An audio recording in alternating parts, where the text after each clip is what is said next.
All right, we have a new interview coming up today. Thank you for listening. To all the listeners who have listened to our past interviews here online and also on the radio.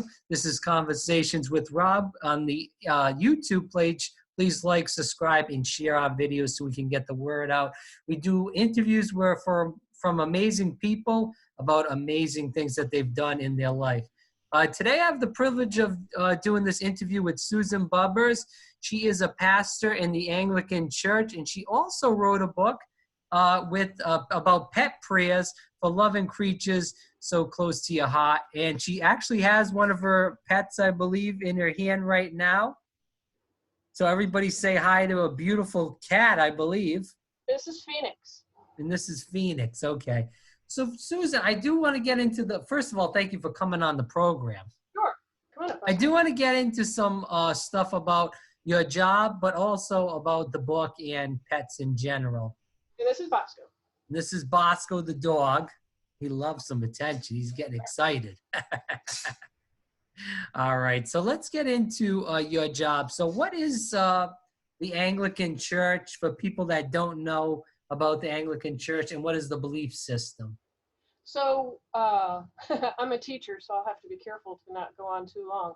But in England, back in about the year 300, the Christian church was started, especially as the Roman Empire was growing. So the English church has been there long before the Reformation, but long around 1500, when Martin Luther was bringing the Reformation to Germany, that same movement to recapture biblical teaching came to England. And so the Anglican Church is basically the church from England, and every church that has eventually been planted and come from that original church in England. So as the British Empire grew real big, then also the Anglican Church grew real big. So here in America, we have a few different versions of the Anglican Church. One is called the Episcopal Church. There's the Reformed Episcopal Church, and the Anglican Church in North America. My cat just moved my camera. No worries. So I am the Dean of the Center for Anglican Theology, Liturgy, and Spiritual Formation. And that is a ministry that is a hybrid church seminary. So we're seeking to keep faith deeply rooted in Scripture and keep our study deeply rooted in faith, because so often you have either the seminary gets real heady or the church that becomes a little imbalanced without proper teaching. So I'm the dean of a church seminary, and one of the things we're very committed to is being active in the community. And here in Florida, we have a wonderful humane society system, and one of the things I have been asked to do is lead a pet blessing around St. Francis Day. And so the Anglican Church has enough of a social presence to be able to be involved in some of those community institutions. And so it's one of my favorite things to do, to go lead the pet blessing service. So that's kind of the beginning of who I am and what I do and where we came from. Right. So we'll get more into that as the interview goes on. So reading about you and preparing for this interview, I did read that you got involved in the church at a young age. What made you, we see a lot of kids now, this kind of goes into a different question, but it does have to touch on this. We see a lot of kids that are younger and a lot of adults that don't go to church a lot. They're even at young ages. What made you want to get into church and become a pastor at such a young age? Well, I grew up in the Lutheran church, which is very similar to Episcopal or Anglican, so I have to credit my mom and dad with just making it part of our family culture.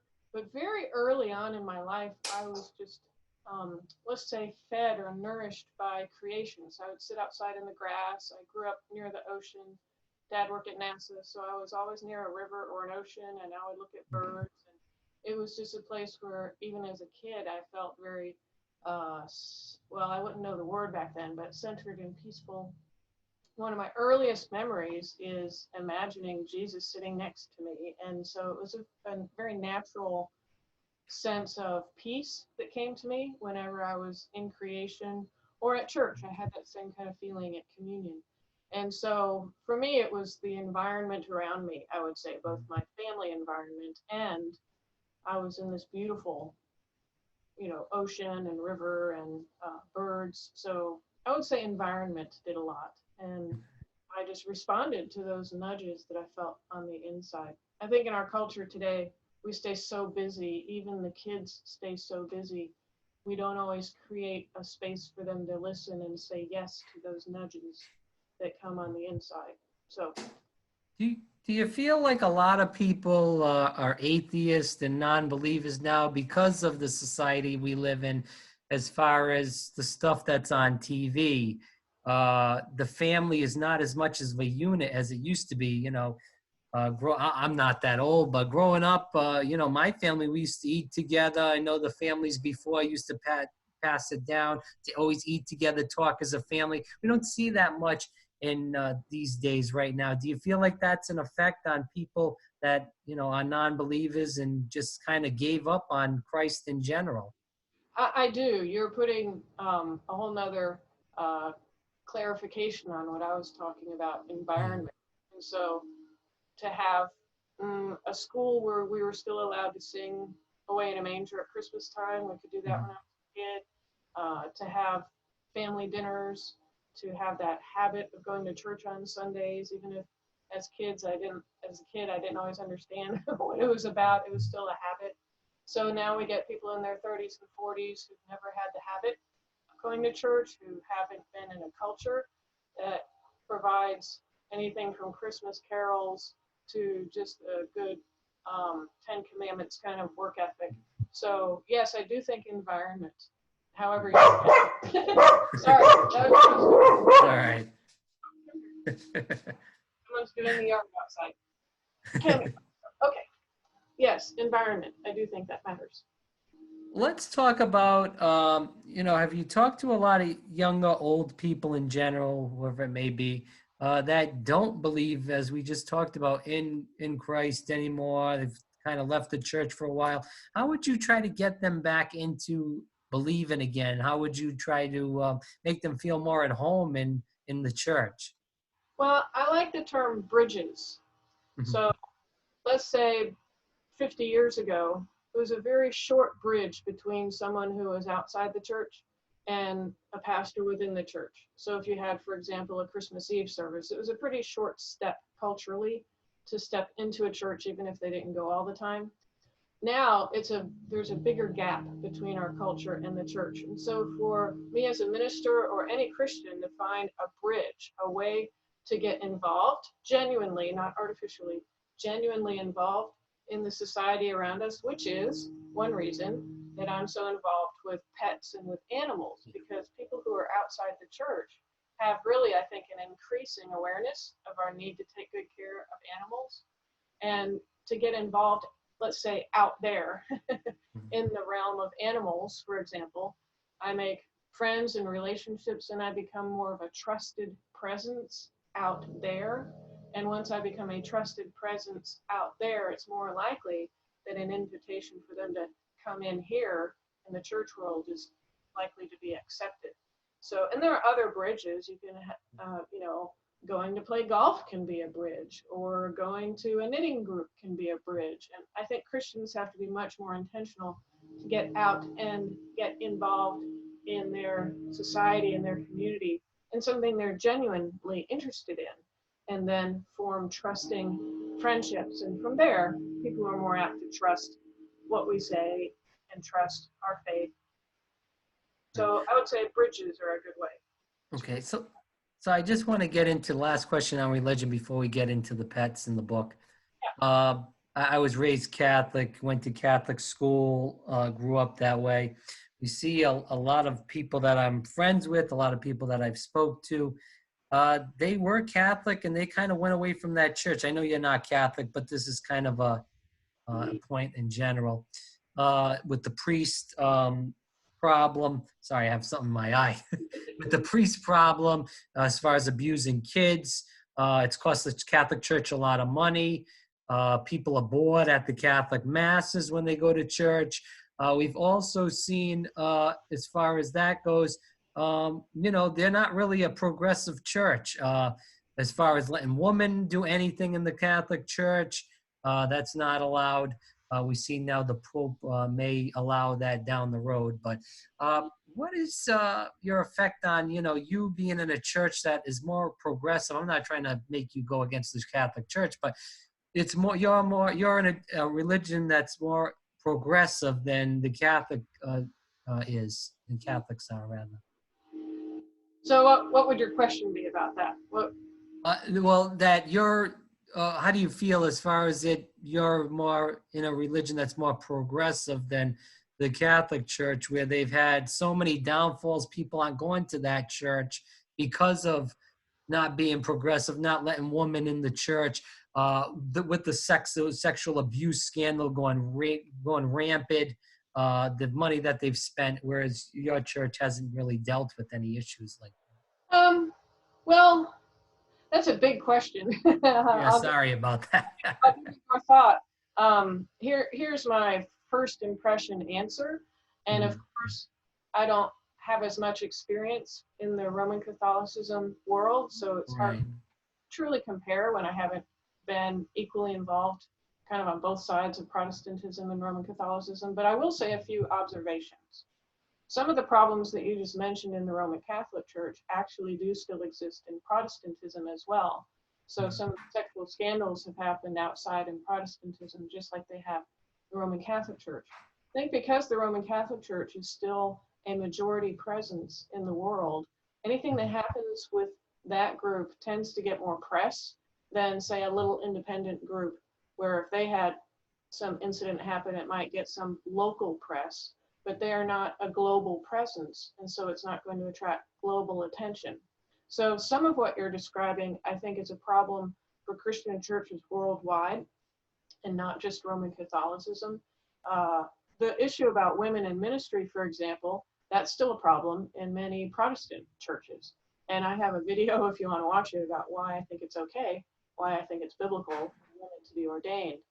But in general, I think the problems that you're describing in Roman Catholicism can be found in one way or another in Protestantism as well.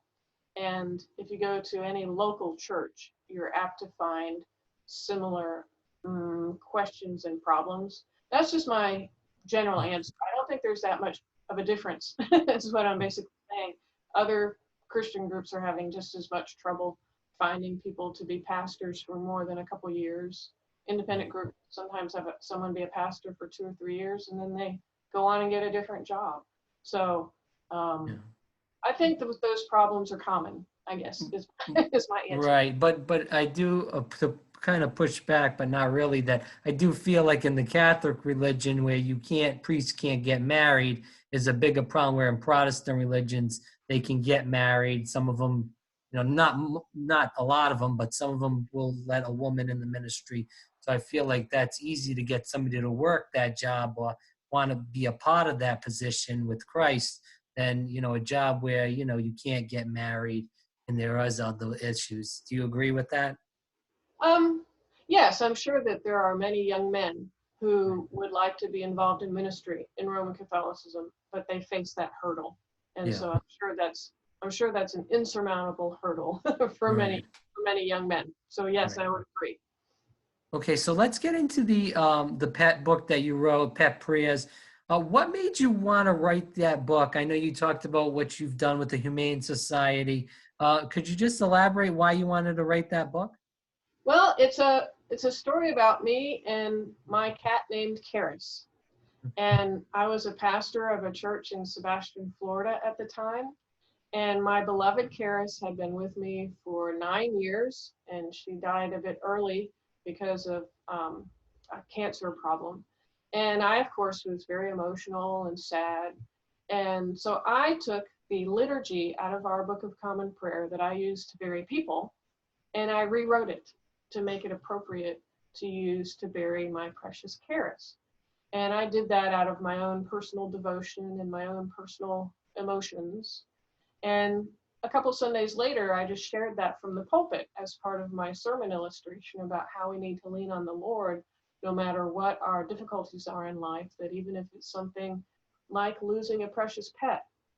And lo and behold, I had so many people, at the shakeout, when people shake your hand as they're leaving church, so many people at the shakeout stopped to tell me about their pets. and about how they empathized, and it became this bridge really to people in my own church where we hadn't found something in common before. And I started writing in my own quiet times other prayers that could be used by my parishioners, for example, when they were looking for a new pet. In the Anglican, Lutheran, Catholic worlds, and some others, we have a form of prayer called a collect. A collect is kind of a short paragraph prayer. It starts off with a proclamation about some goodness of God, and then it's followed up with a request. So I started writing collects for different needs for pet owners, looking for a new pet, or if your pet is sick, or if your pet is lost, or the birthday of a pet, or teaching a child how to pray by having them learn how to pray for their pet. And so it gradually developed into a collection of prayers for pets, in addition to the burial prayer. And then the Humane Society asked me to lead their St. Francis Day pet blessing. So I wrote a liturgy for that. And then all of a sudden I found a publisher who was interested in the whole collection. And so we combined it with pictures of all kinds of pets and wildlife as well. And so it has a picture and a collect and then a prayer. Well, the prayer, the collect, and a scripture verse. So a picture, scripture verse, and a collect for each of these categories. And it just grew into a little book, and it has been so helpful for so many people, especially when they're getting ready to have to say goodbye, that tender, difficult moment when you have to say goodbye to your pet. There are prayers for grieving, prayers to make sure that it's the right time to let your pet go when it's that time. So it has been one of the most practically helpful tools, even though I wrote it, it has been one of the most practically helpful tools just in my day-to-day ministry life. And it came out of my own love for my beloved cat, Caris. Right. So let me ask you this. This is a general question about pets. Why do you feel like people get so attached to pets? Is it the loyalty? Is it just like you feel like it's a member of your family when you've had it for so many years? Why do you feel like that? Well, I have two or three answers, I guess. One would be emotional, like you just said. People are by nature hungry for unconditional love. People by nature are hungry for a sense of belonging. People by nature are hungry for a sense of purpose. And animals really fill those core needs to help us feel loved, to help us feel like we have a purpose of taking care of a little creature, that something is dependent upon us. That feeds a very healthy emotional need to feel needed, to feel loved, to feel accepted. So I think on an emotional level, there are many needs that pets meet. But as a theologian, I would also say that before the fall, God created humanity in his image, and that included an interaction with creatures. God created the creatures, and before the fall, he told Adam and Eve, take care of them. And so it's part of our God-given role here on earth to interact with the other creatures that he has made. So there's a theological reason and an emotional reason. And I think also, I'll go back to our first conversation about environment. I was brought up with pets, and so for me, it was very natural to continue having that emotional presence in my life. For people who don't grow up with pets, I don't think they have that same easy inclination to look for emotional needs being met by pets, because that's not the way that their environment shaped them when they were growing up. So not everyone is going to feel these feelings just because, in my opinion, as a theologian, it's part of our imago Dei. But for those who have a little bit of nurture that way as children, I think it becomes an important part of their lives. So the last few questions are going to be about the pet blessings, and I read about that you do that. Now, can you tell the viewers and listeners, talk about that, and how many times do you do that? Do you do it weekly, monthly, or is it just once a year where everybody gathers together? How does it work, and where is it? Okay, so St. Francis Day is usually in October each year. And I would say 7 out of the last 8 years I've done in one place or another, and a St. Francis Day blessing of the animals. Sometimes it's been inside of a church, sometimes it's been at a humane society, So the ministry that I'm part of now, we don't own our own building yet. We're renting space. And so it's much easier to have animals inside a building that you own than trying to do that in rented space. So logistically, I have found a place at least once a year or been invited. Now, there was a time when the Pet Prayers book first came out and I was doing more about marketing it, that I was asked more regularly. I would say 2 or 3 times a year to visit a church that I'd never been to. And the reason they invited me was because of the book, to come and do a pet blessing and to sign the books. And people would bring their pets to church, which people don't always get to do.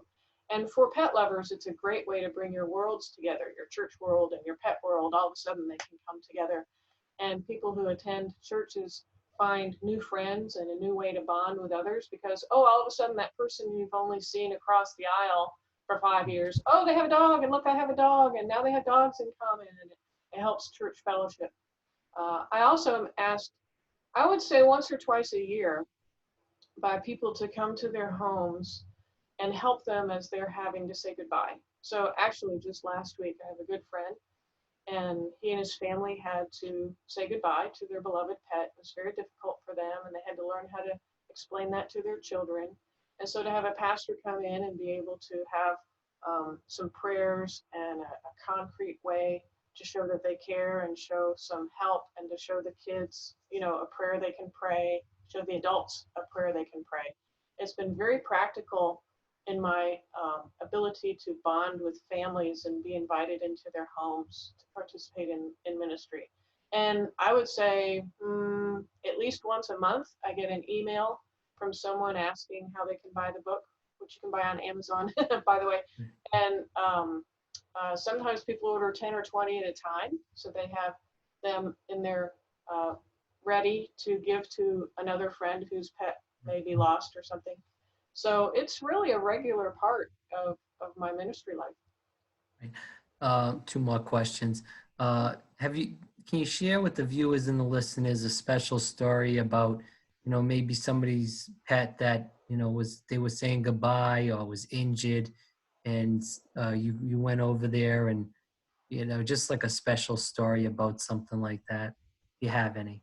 Well, I would say one of the biggest blessings to me as a minister was when the Humane Society called me and said, Pastor Susan, we have people coming in who are really struggling with their grief after their pets have died, and we don't know how to help them. We know how to help animals. You know, this is the staff of the Humane Society. We're not trained to be people psychologists. We're here to take care of animals. Can you do something for these people? And I said, I'm happy to do anything I can. Let them know that I'm a Christian minister, and so that's what I'm going to have to offer. And within a month, I got calls from 3 different families who weren't going to church. They didn't have any current church connection, but they needed some kind of help going through their grief. And so here were these people who, I don't know for sure what their Christian faith was, but they were not at that time connected to any Christian church of any kind. And they called me up on the phone. They invited me into their home.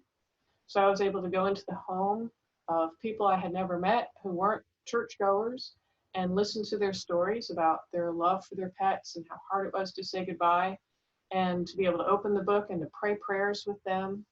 And there's one portion of the book about eternal life for pets, because I do believe pets go to heaven, and I can talk about that. And then there's another page that says how to know for sure you're going to go to heaven to be with your pet. Because once someone's pet has died and they're reassured that this pet's going to be in heaven, I wanted to make sure that the people could go too. And we just had one of the most natural conversations about heaven and about the afterlife and salvation. And that, to me, is, I think, one of the greatest blessings of having written this book, because I was able to be invited into someone's home and have a conversation with them about the Lord that might never have happened without that kind of bridge. So for me, it was a really big, important day. So then, since you said it, let's extend on that. Lastly, why do you feel dogs do go to heaven? Well, animals in general. Okay, so let me preface this by saying that, yes, I have an emotional confidence, and let's call it a sentimental certainty that animals are going to be there. One of my seminary professors said that his daughter, his little 6-year-old daughter, had asked him the same question. And he simply said, for heaven to be heaven, if you need your dog to be there, he'll be there. It was just a straightforward question that if someone's heaven wouldn't be heaven without their beloved pet, well then heaven is going to have your beloved pet, because heaven is perfection. So that, I think, is the short answer. Now, since that time, I have a PhD, and I've been invited to be a fellow of the Oxford Center for Animal Ethics, which is a group of academics, PhDs from around the world in many different disciplines. We have psychologists, we have medical doctors, we have agricultural specialists, we have theologians like myself, and we're all looking at the global need to raise awareness, to initiate legislation, and to nurture in our cultures, including the church culture, a greater appreciation for our role as stewards of God's creatures. And so I'm involved at the, let's call it, heady academic level of writing a theological support based on strong biblical evidence that animal souls were created by God in such a way that he intends them to go to heaven. It's called animal ontology, if you want to get it into the big word. But it's all about how there can be such a thing as a soul that doesn't have that ability to fall and need to be saved like humans do. But there can still be an eternal dimension to an animal soul. Leviticus 17:11 says, the life of the flesh is in the blood, and I have given it to you on the altar to make atonement for your souls. For it is blood by reason of the life that makes atonement. So great big theological writing about atonement and the power of blood has to do with the life, and the Hebrew word for life and soul is the same word. So the soul is in the blood. So I wouldn't say that every insect goes to heaven, but there's strong biblical evidence because of the whole teaching of atonement that blood has power. Blood has an eternal dimension. Of course, Jesus' blood was unique and had the most spiritual power. But there's strong biblical precedent, especially rooted in the theology of the atonement, that those mammals with blood have the kind of soul that God has intended to go to heaven. So how many animals do you have, Susan? Is it So just... I have my beloved Bosco. I rescued him. He was found on the side of the road. He's one of those stories. He's a terrier mix. And then about 5 years later, there was a hurricane in Florida, and I found a kitten that was either separated from its mother had died. It was already feral. It was probably about 3 months old. So eventually I wooed the little kitten into my home, and she is now 2 years old. Her name is Chloe, and she lets me pet her. She's not really thrilled about getting picked up yet, but after that hurricane, I could tell she wasn't going to fend for herself very well. So I was content with just those two, but then a friend of mine rescued a whole litter of kittens, and I said I would foster the kittens. I don't know if your readers, your viewers know what a foster failure is, but I ended up keeping two of the. Oh, wow. Foster them. I was just going to foster them. I ended up keeping Phoenix and Phoebe. They're twin kittens. So I started out with one, and then the Lord really brought me a kitten who was alone after a hurricane, and then I was a foster failure for two precious little kittens. And actually, they have helped my feral cat become more socialized and domesticated. So I have one dog and 3 cats, and I think for now that's probably all the Lord will lead my way. Well, that's great that you did that, and we need more people like you to talk about not just the pet prayers, but also animal rescue and how to treat animals with respect. So, Susan, I definitely want to have you on. I didn't know that you did all that stuff again about that, the animal, the ethical stuff at Oxford. Because I would have had a lot of good questions for that. So we'll have to do this another time and get into that. But Susan, thanks so much for coming on the program. We'll definitely keep in touch. Okay. God bless. All right. Bye. Thank you.